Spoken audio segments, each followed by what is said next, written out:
Hello, it's Gordon Andrus here.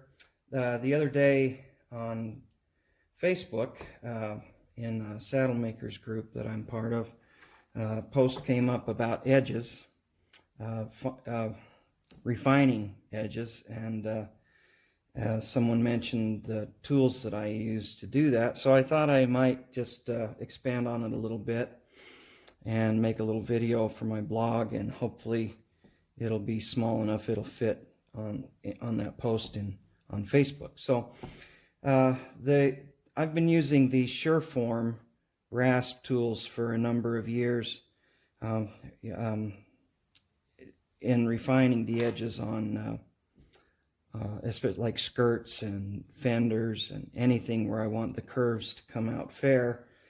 The thing I like best about them, I use a variety of different planes too. This little plane, I always put a little curve or radius on the blade of a plane that's going to be used in leather. It just helps it, especially if I'm using it to help a skive or leveling something out. But I don't generally use planes on edges, and I'll explain why here. I wish I had a little giant, like Greg Gummersall mentioned them. What a great little plane they are, but I don't have one currently.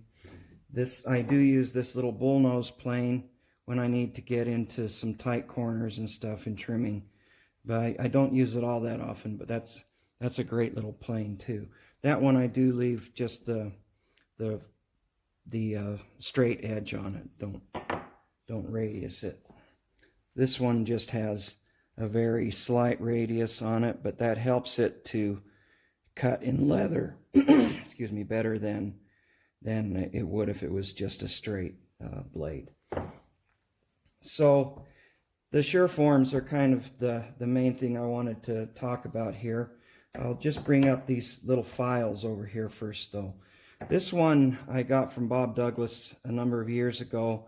I'm not certain that it was made for leather. It might have been made for leveling lead in the old body work on cars. It's a float, and this kind of a file will look familiar to anybody that's worked with Bondo and the like. But it's also very much like the floats that shoemakers use to go inside and float off wooden pegs and things in there. Floats like this work amazingly well. They're a lot like a plane, but they're not an individual blade. Unfortunately, a float exactly like this one, this is the only one I've ever seen, but it's a nice little tool. It'll shave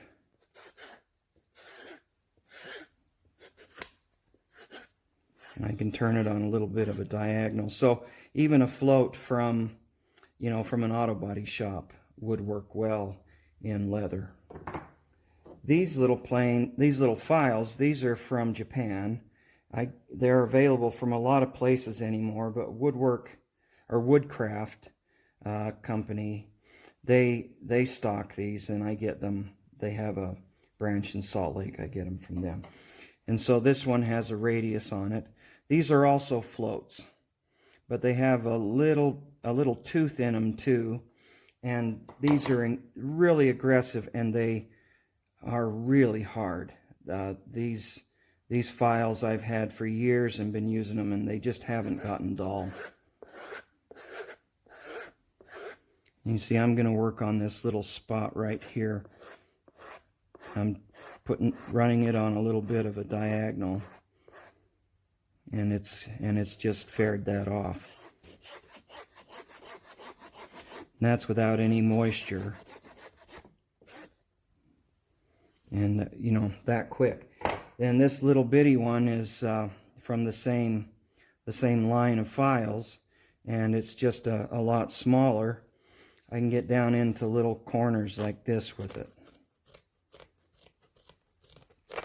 and just refine any place where I've like on a rigging. You can see that I'm not sure exactly what I cut out of there, but I use it on like flat plate riggings or different, when I've punched a hole and then cut away from it to take off the little edges that are left from the transition that happens in there. And then, you know, you can refine all of that down, get that off of there. And if you needed to, if you wanted it to be a little smoother before you start to rub the edges or something, you can hit it with a little sandpaper. I can even just put sandpaper over the file, and that'll work well.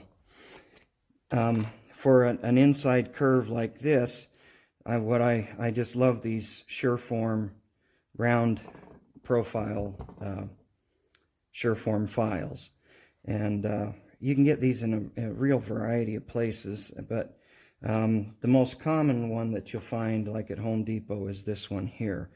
And these are great. This is great in this handle, in this format for straight edges.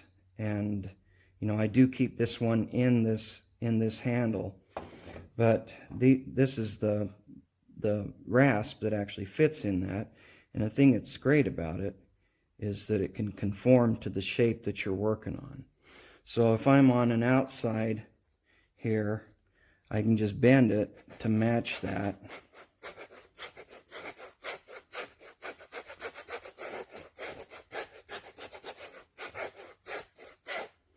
And it, you know, there's not a plane really made that will follow that contour like that. And if I've got two thicknesses and I'm fairing them together, and I've of course been careful to keep the glue line thin out to the edge, but what I would do is just put a little moisture on the two edges, and a little water,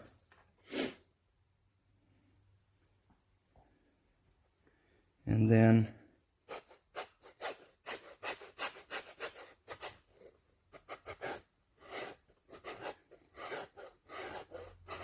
just, if I don't try to cut too aggressively, it starts to go really nice and smooth.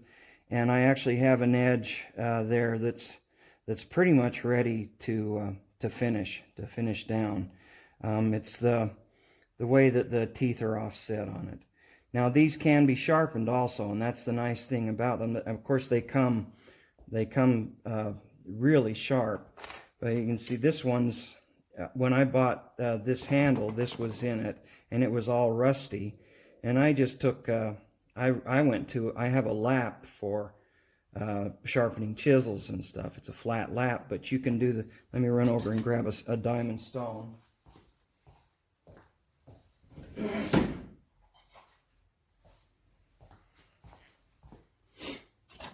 And you can just run it across there.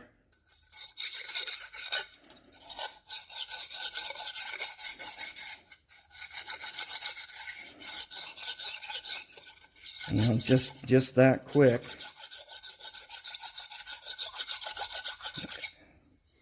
And of course with time they will wear out, but it's just put a fresh edge on all of those little teeth.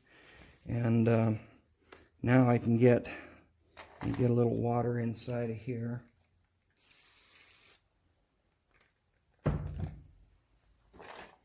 So I've got this round shape, and I can just come in here on an angle like that, and it'll find a place where it settles in and it matches that curve exactly.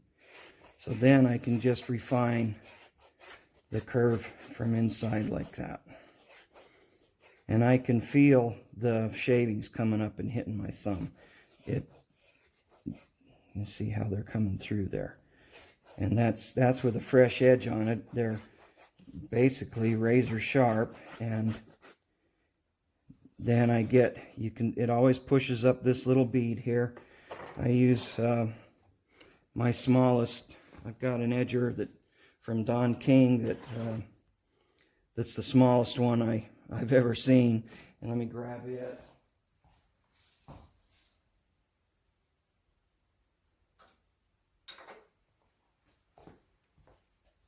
This one is an aught that comes from Barry King Tools. This is one made by his grandfather, and I don't even really see a size on it. It's tiny, tiny. But I can come along now and just kind of hold it